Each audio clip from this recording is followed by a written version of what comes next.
It's the beginning of the 5 p.m. turn, so there's 3 more hours, 3 turns left to this game, and we've reached a very exciting point here on the French right flank. Davout's corps has come on only an hour or so ago, thrust itself up here. One division has already been completely decimated, and there's just a fragment of it left with Davout leading it forwards.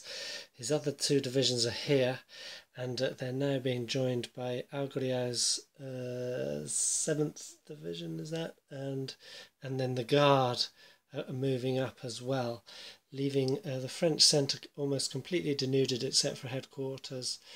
And then Sue's fourth corps are retreating back here as the Prussians have been coming on. Unfortunately they're out of command because we have here no, in fact it's here now. We have here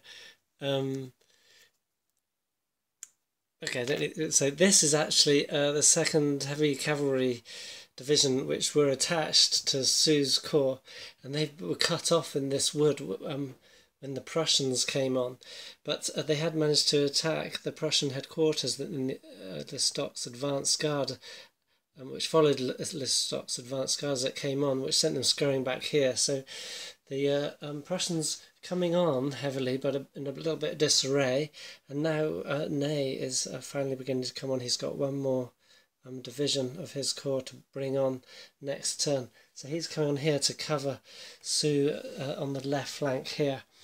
Well, Murat has been massing his cavalry, trying to push through here. Sort of, they've been pushing through slowly. There's no overruns in here, so these Cossacks have been delaying them quite nicely in some detachments from the Russian divisions.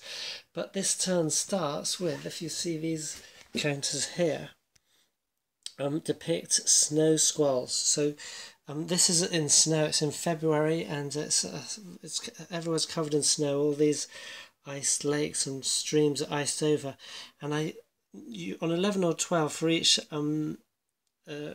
corps or each formation that you have, a snow squall occurs in the area, and there's actually 3 occurred. One on the Prussian side, 2 on the Russian side, in exactly the same area, all here on the French right, the Russian left. The Russian left is actually here, and then the Russian centre is moving up around here. So this is the Russian centre. Some Russian centre units have been left here. In fact, I think this one's out of command now. So they're just holding the centre. They can defend, but they can't sort of activate themselves. Some reserve centre unit here, Russian headquarters here. But you can see the centre came round to help stem the advance of the French, and the left have remained in these woods. The last turn they just tried from here a counter-attack against Ney, and even though he's quite decimated, he's got heavy cavalry, and he had some more he's got a lot of guns, not heavy but a lot of guns, and so he had some cavalry there, and so even with the long division and the cavalry, the Jaegers stayed behind in case they needed to sort of garrison the woods. It was equal odds, and they both took a loss. So they beat the Russian division back, and then this snow squall descends.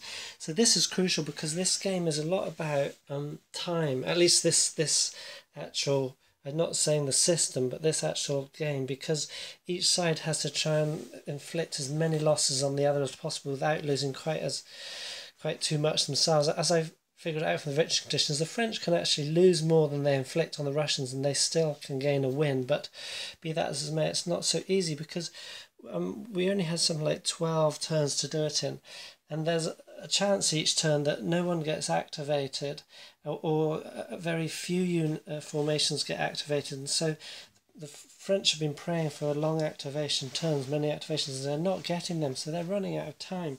And then this snow squall hits, and you cannot assault, or if you do assault, it's ridiculous, effect in the snow squalls, no cavalry charges, etc. like that. So that's effectively damped down the whole of this side, which is the crucial sector at the moment. That means the Guard and Ogrio's corps are going to have to do the brunt and try and break through the middle of the Russians, which is quite strong. Look, these that heavy cavalry's in the heavy guns are in the square. They won't be able to fire, but these are heavy guns. They can fire. They've got a nice line, and it's hard. Assault is hard because essentially you have to bring your cannons up with you, and then wait till the next turn, attach them, and then assault. So meanwhile you're under the enemy guns and so forth. If you attach without guns, you could assault without attached artillery, have your artillery bombard first, but that's a choice you make. If you assault with artillery attached and cavalry, you get better odds. So you have to make those kind of decisions. It takes a while to move up and sort that kind of thing out. Well, at least they won't be threatened from this flank. But it's frustrating to see that lockdown. The Russians are really happy, really. They're sort of quite happy seeing Sue come back, move back. Not so happy to see Ney move on. But I don't think so much is going to happen on that flank in this game. So I thought this was going to be all the action, but now it looks like we're going to see some at the centre, and essentially it's desperate action from the French.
And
and so forth.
Russians.